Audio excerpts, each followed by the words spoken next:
السلام علیکم دوستو، آداب جمہوریت. اور یہ دور بھی ہے عین جمہوریت کا، اور ایسی فضا جس میں ہر کسی کو تنقید، مثبت تنقید کرنے کی بھرپور آزادی ہے. مائی ڈیئر فرینڈس، سچائی چھپ نہیں سکتی بناوٹ کے اصولوں سے، اور خوشبو آ نہیں سکتی جعلی پھولوں سے. بہرحال جعلی جمہوریت کے جو پہناوے ہمیں گزشتہ 40-42 برس کے دوران پہنائے گئے، اور پھر ہم نے صبر کا دامن ہاتھ میں تھامے رکھا اور مسلسل محنت، اپنا سر جو ہے جھکائے رکھا. مائی ڈیئر فرینڈس، یہ الگ بات کہ ہمیں بقدر محنت، یعنی مزدور پیشہ حضرات اور جو ہمارے کسان ہیں انہیں معاوضہ مل نہ سکا، چونکہ صنعت کا میدان ہو یا زراعت کا، جو مالدار طبقات ہیں ان کی اجارہ داری قائم ہے، تو ان کے ہوتے ہوئے جمہوریت جو پنپ نہ سکی. تاہم جمہوریت کا ننھا منا پودا جو گزشتہ 15 برس کے دوران ایک کچھ انٹرپشن ہوئی جناب جنرل ضیاء الحق کی شہادت کے بعد 1988 میں محترمہ بینظیر بھٹو شہید نے، جنہیں برج آف ڈیموکریسی کے نام سے بھی موسوم کیا جاتا ہے اور وفاق پاکستان کی علامت بھی تسلیم کیا جاتا ہے، اور پہلے بھی کیا جاتا تھا، اب بھی.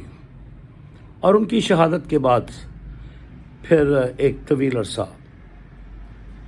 جو 99 کے بعد 2007 تک کا ماحول تھا، وہ بھی ایک منفرد ماحول تھا.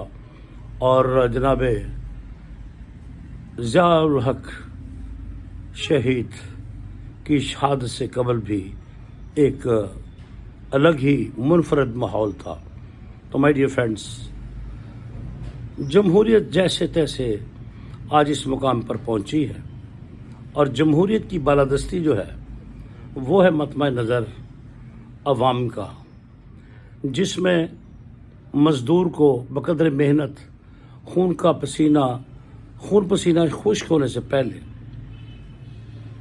اس کا معاوضہ، مناسب معاوضہ ملنا چاہیے. لیکن جنگ تو یہی ہے آجر اور اجیر کے درمیان، کہ صنعت کار یہ چاہتا ہے کہ اس کے منافع میں بہتری آئے، اور مزدور کا یہ کہنا ہے کہ اسے محنت کا معاوضہ پورا ملنا چاہیے.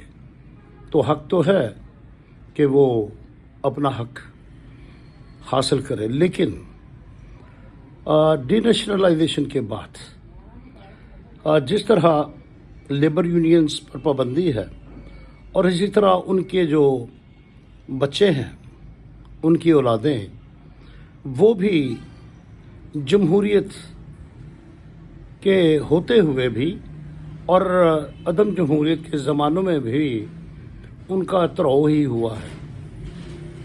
بہرحال ایک امید کا دامن ہے جو ہمارے محنتی لوگوں نے، ہنرمند لوگوں نے تھاما ہوا ہے.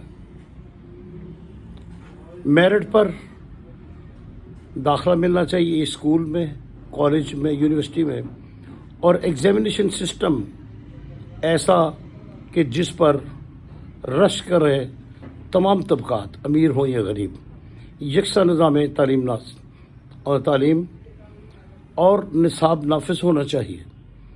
اسی طرح علاج معالجے کا نظام، امیر اور غریب کے لیے یکساں سہولیات اور معیاری علاج کی سہولیات، اور رہائش کم از کم رہائش تو مہنگی نہیں ہونی چاہیے، کرایہ داری جو سسٹم ہے اس کے ہوتے ہوئے اور مہنگائی کے جو طوفان برپا ہوتے ہیں اسٹاکسٹ حضرات کی جانب سے، ذخیرہ اندوزوں کی جانب سے، اور پھر جو جل سازی کی جاتی ہے میڈیسنز کے شعبہ میں بھی، اور ان کی جو قیمتیں ہیں وہ بھی آسمانوں سے باتیں کر رہی ہوتی ہیں۔